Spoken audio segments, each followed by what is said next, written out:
صباح الفل. احنا سنة كام قررنا نركب عربية التحضر؟ يعني قررنا ان احنا ما نقدرش نقول لابن الكلب ان هو ابن كلب، لان انت كده بتكلاسيفاي ولان انت كده عنصري. وما ينفعش تقول للي بتستهبل ان هي بتستهبل، لان انت كده ذكوري ومش فيمينست. وما ينفعش نقول للي بيستهبل عشان برضه ما نتشتمش ان هو بيستهبل، لان انت كده جادجمنتال. وما ينفعش نزعق للعيل الصغير لما يبقى مش محترم وما بيسمعش كلام ابوه وامه وبيعمل كل حاجه غلط وبيضرب امه مثلا في كافيه. ما ينفعش نقوم نقول له يا ابني، ما ينفعش. كل حاجه ما ينفع. امتى قررنا نركب عربيه اللي ما ينفعش ونمشي؟ ما ينفعش نعمل اي حاجه عشان لو عملتها هتتحط عليك سبوت لايت.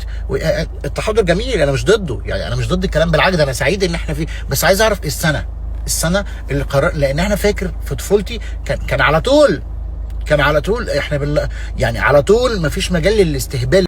على فكره في شعوب في اوروبا عنصريه جدا، لكن احنا كعرب من اكتر الشعوب الطبقيه اللي انا شفتها في حياتي.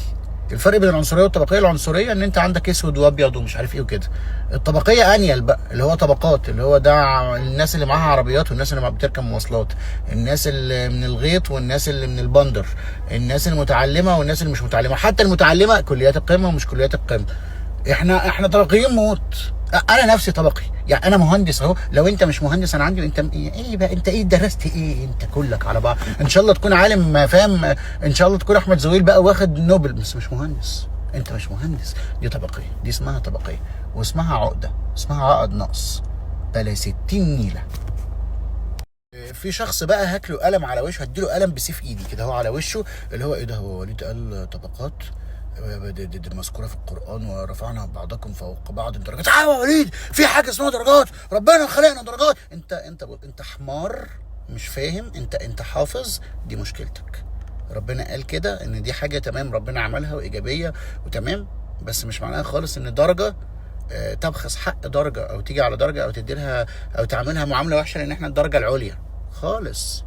النبي جه قال البنات اللي في الحفر دي اللي بتحفروا وقت البنات لا، العبيد لا. فانت في ناس كده بتهنج، ايه ده؟ درجات؟ وليد قال درجات موجوده في القران درجات، يبقى لازم اخش اقول كومنت، لازم اقول حاجه، واقول ان درجات دي حاجه ده هيكفر ده. بص بقى، بص يا حمار، يا حمار على الصبح، اهدى وقول هديت. عامة في الحياة مش لازم كل مرة تدي انبوت، مش لازم كل ما تسمع حاجة تدي انبوت. ممكن تسكت، تتنيل، تتهبب، تسكت لحد ما تفهم. طبعا الكلام ده للشخص اللي لازم يدي انبوت كل يوم. انا لازم ادي انبوت. اتكلموا على العربيات هدي انبوت، اتكلموا على البن هدي انبوت، اتكلموا على الدرجات هدي انت تديش انبوت، انت تخرس خالص، تخرس. درجة الحرارة كام؟ درجة الحرارة كام عشان انت تتكلم؟ انت قلم بسيف ايدي، حتى مش بكف ايدي. بص الشمس، اخرس بقى، اخرس. ولا اللي بتعدل انت يلا.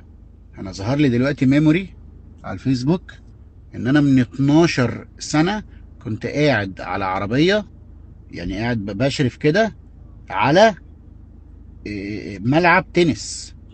ملعب يعني مش بلعب تنس، لا ده انا بعمل ملعب تنس من 12 سنة. ماشي.